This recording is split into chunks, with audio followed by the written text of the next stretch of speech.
Say hey everybody, welcome back to Sorare First Pitch. Sorare FP, really, that's the rebrand. I'm still working on that. But yeah, we're Sorare FP. I'm Alex Hooper, Tilt City FC on Sorare. Um, just wanted to kind of update you all on some great new features over one at SorareData and another one that you might want to check out on Sorare proper, Sorare itself. Before I get into that, though, we've been having a lot of great conversations, Keith and I, kind of across the Sorareverse, the SorareData basketball show with Andrew Laird. We've had a lot of great discussions over there. Keith and I have moved our grind show over to Sorare TV, so shout out to Quinny for starting that. You can catch that over there. You can also catch the podcast feed. Just a lot of great conversations about how we can try and win at this crazy Sorare NBA game.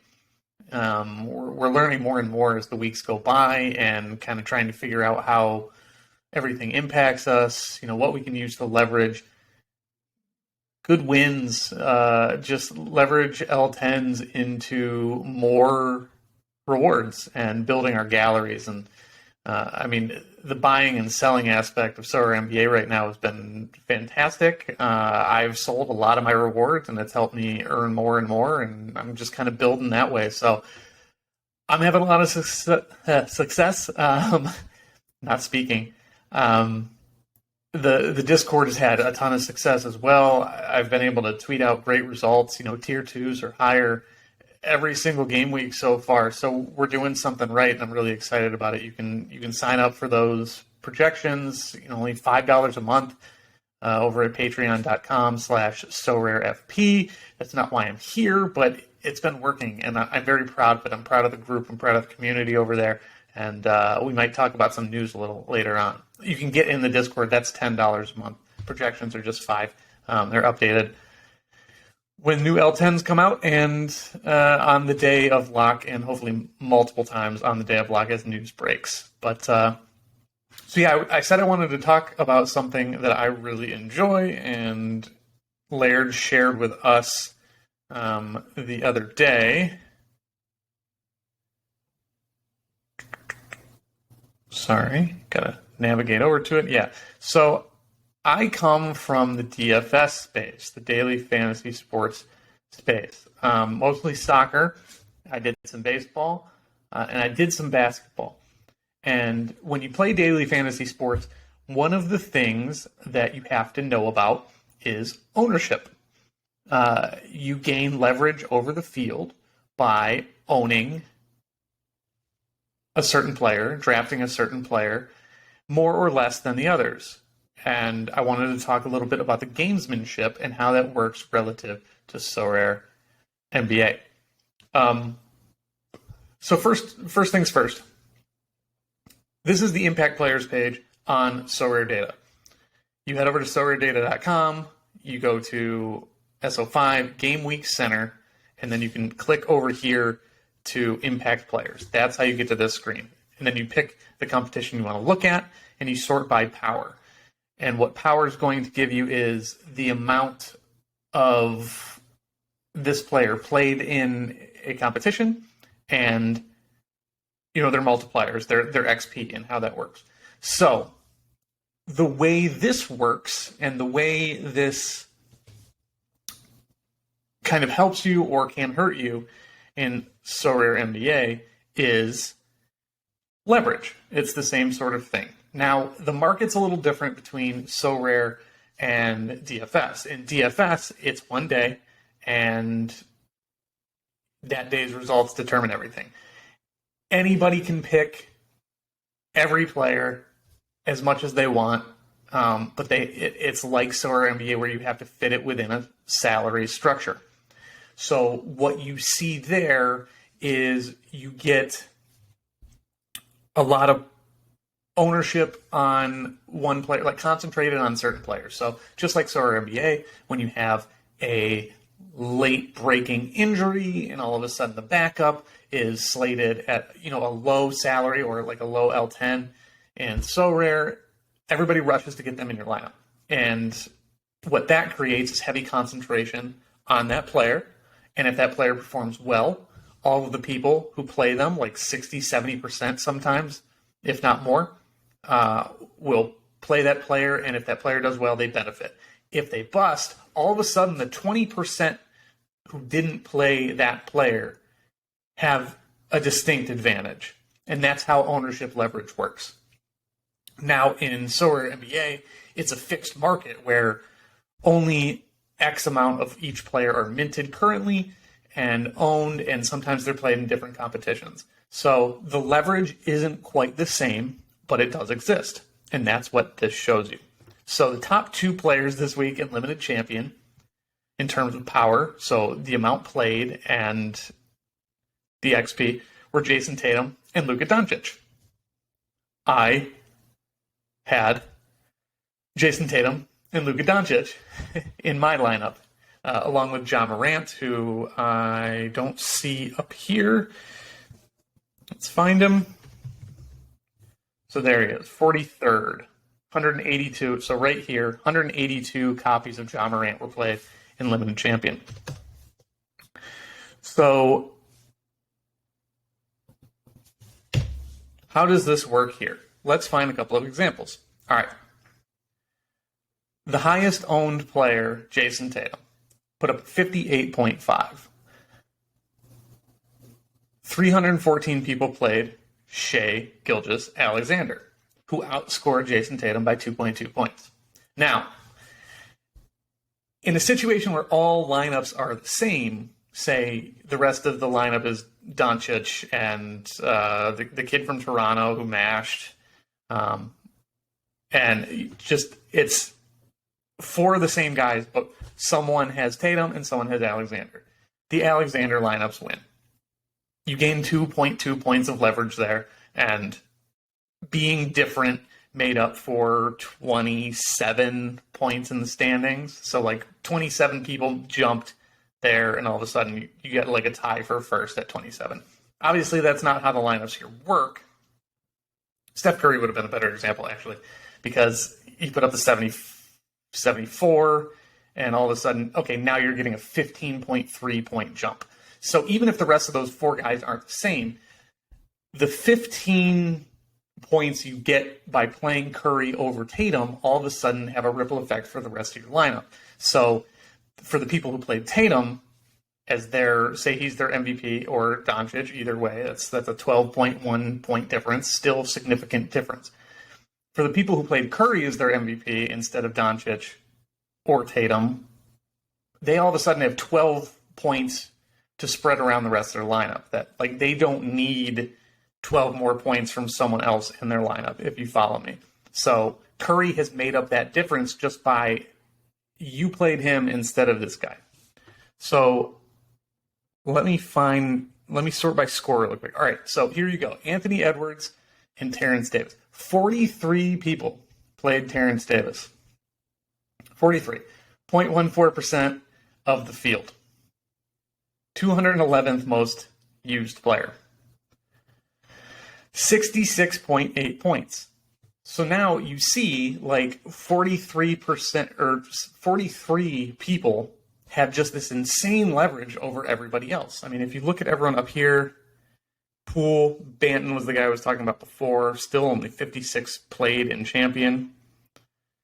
So these players are the ones that are giving you insane leverage. If you just look at the percentages across and look how small this is compared to Curry even, and even Edwards, I mean, like, that's not a big amount. 162 is not a ton for the second highest scorer on the week, but 43 is just tiny.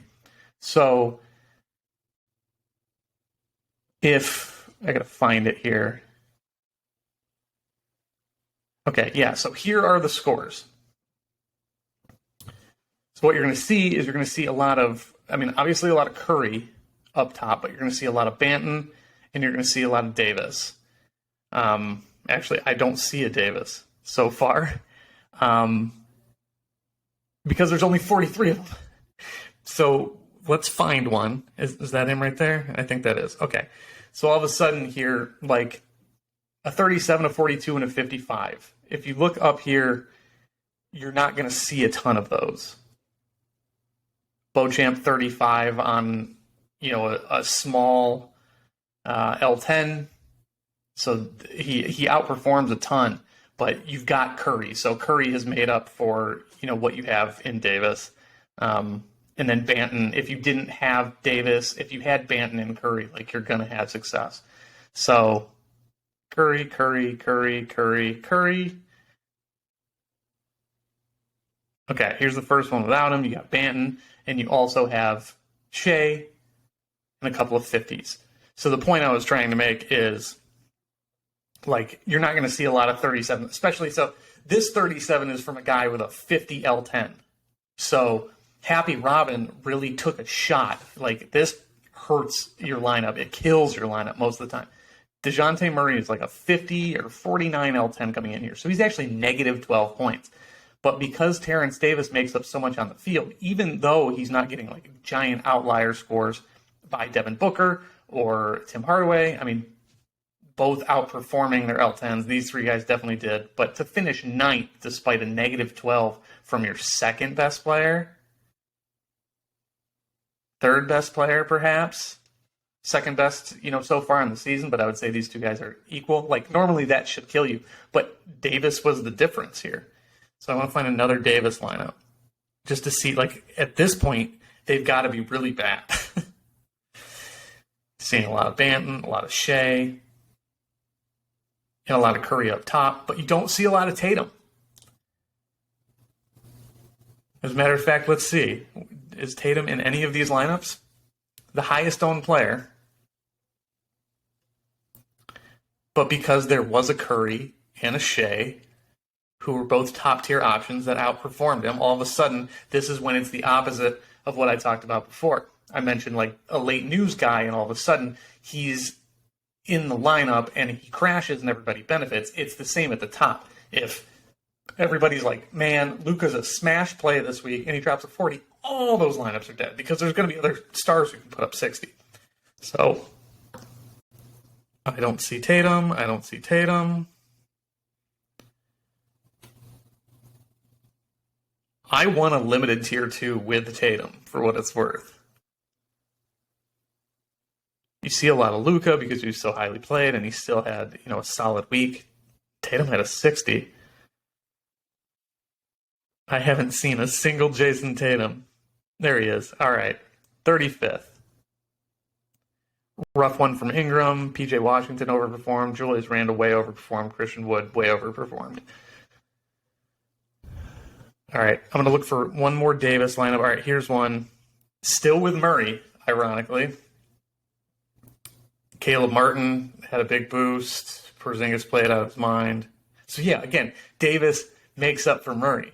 That's kind of funny that the two Davises we see make up for that Murray. Let's try one more.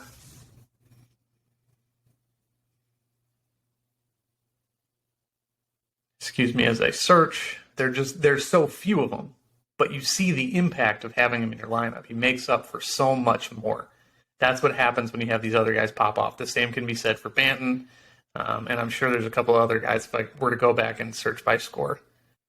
I see a lot of Sochans and a lot of Randalls. I imagine that's the case.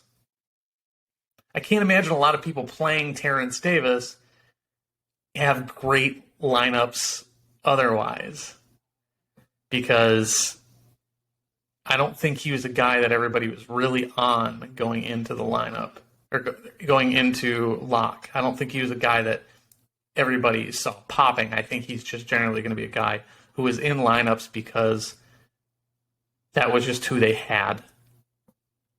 And honest to God, I still don't see any.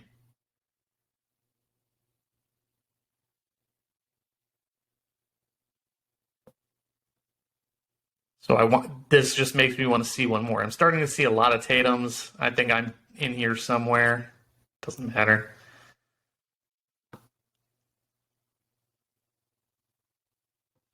If you see one, I'm going to need you to shout it out like Dora the Explorer. ¿Dónde está Terrence Davis? This is what happens when you only have 43. Like, if you're looking at the faces as I scroll. Oh, this stinks. Oh, that hurts so bad. That could have been an absolutely devastating lineup if he had anyone but Booknet there. But yeah, this is what happens when there's only 43 of a guy played.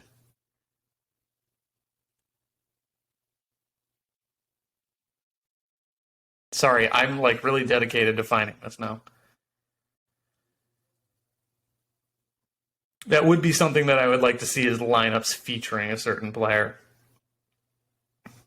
That would be a fun addition, but Lord knows SorareData has enough to take care of and are adding very cool stuff like this daily. Here we're settled into the Tatum area. Wow. I'm getting close to giving up because this is not great content. All right. 10 more seconds. And if I don't find one, we'll move on, and this will have been a giant waste. I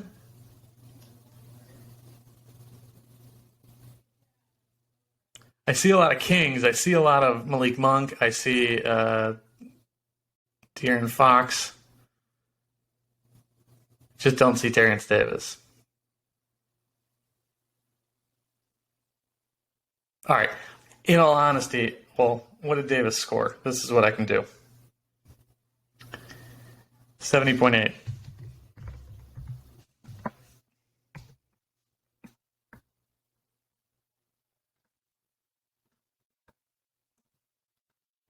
It's just not going to pop elsewhere. Okay. So, I mean, this kind of just makes my point. If you had him and you had him in a decent lineup, like, you were going to be good. Like, the lineups with him weren't very good. Murray killed both of them. If this was anyone, I'm just going to try and... Donovan Mitchell. I don't know what Donovan Mitchell scored, but Donovan Mitchell and DeJounte Murray had the same Elton-ish. And I believe you can fit them.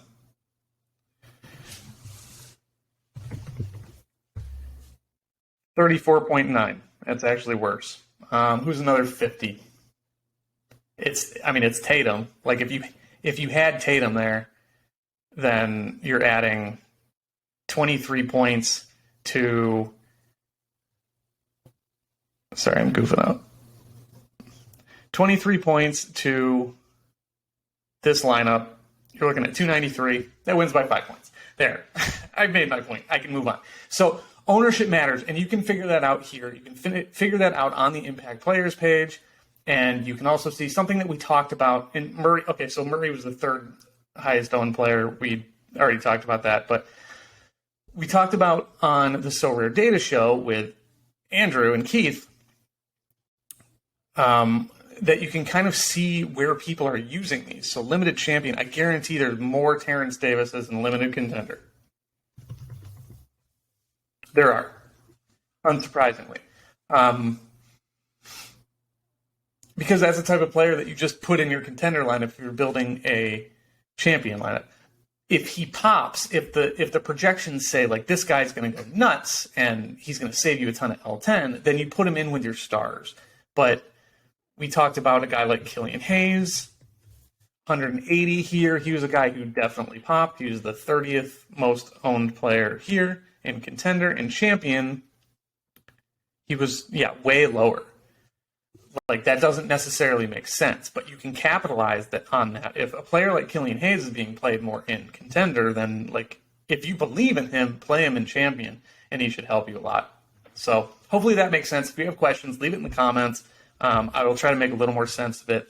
And obviously, if you're in the Discord, ask me there, because I think this is something worth knowing. So shout out to Andrew and the entire SorareData team. They have so many things here that you can use. I'm very, very confident in our projections over at Sorare FP. But the amount of tools that they have here that can put those projections into perspective, I think are great. And if you could import projections too, my confidence in my own, I think you could figure that out. Because we have projections here and you can see all that sort of stuff, differences and whatnot. If you could import mine, though, I'd really like to see it visualized in this way. Okay. The other thing that I wanted to bring up is now you can review available rewards. This is something we've been waiting for. I don't need to explain it to a ton of people unless you're new just to Sorare. You can go to play upcoming. You can click on the contest that you want to see. There's my lineup as it stands. And you can click right here, and it'll take you to who you can win in certain tiers. So this is tier 1 for, did I say contender rare? All of these are pretty good players for this tier. Jordan Poole, I don't know, but he's a guy who had a low L10, can go off and has gone off. I think he's worth it. So tier 2, this is where things get a little different. Again, I saw a lot of bad tier 2s when I was looking at this before. This isn't going to change anything for you unless you're like really concentrating on prize structure to decide where you're going to put your lineups, which you should be doing. I just realized that I'm not sharing the right tab. I was just sharing the one thing. Let's try that again. Okay. All right, so here it is. Let me show you how to get here again. Upcoming. I'm going to go to Rare Contender, click the prize pool, click Rare Tier 1. Here are your rares. Attempt number 2. There's Jordan Poole that I was talking about, but this is who you can get for a Tier 1 finish. Very solid, good players. Drop down to Tier 2. All of a sudden, it's a little different. We're pretty sure this is based on pricing, so sometimes you'll see people sneak in here who are just rising in price. Good to see Jaren Jackson down here because he was a Tier 1, and I don't think that is accurate. Russell Westbrook, horrible Tier 2. If I get him as a Tier 2, I'm going to be so upset. Tier 3, the pool starts to get bigger. I don't need to break down a whole lot about this, but yeah, I got like Yuta Watanabe. Like, if I get Yuta Watanabe, I'm not like, oh, thank God, I'm plugging him in my lineup right now. He's a guy who's up there because he had an opportunity and he rose in price, and now all of a sudden he finds himself here because he rose in price due to his projection divided by his last 10 and kind of the value you can find there. So if you see someone who kind of stands out, that's likely the case. As a matter of fact, I would really like to look at Russell Westbrook and see why he's there. Oh, in the Tier 3, which is where he should be. Yeah, I mean, he scores a lot of 30s. His average is 33. So, yeah, I don't think that's a very great Tier 2. All right, still no rewards, so I'm not doing that yet. Okay, so that's it. That's what I got for you. Hopefully, again, the ownership thing made sense. Hopefully, you can kind of use that to guide you. I think ultimately you want to use the projections that make the most sense. But if you're between two players and one projects a little better, then maybe that's a place where you want to lean somewhere else, like Damian Lillard and Kristaps Porzingis are a 40 and a 35 L10, or I think they're actually both 40s at this point. And Lillard pops, but you think Porzingis might be better because he has more games, something like that.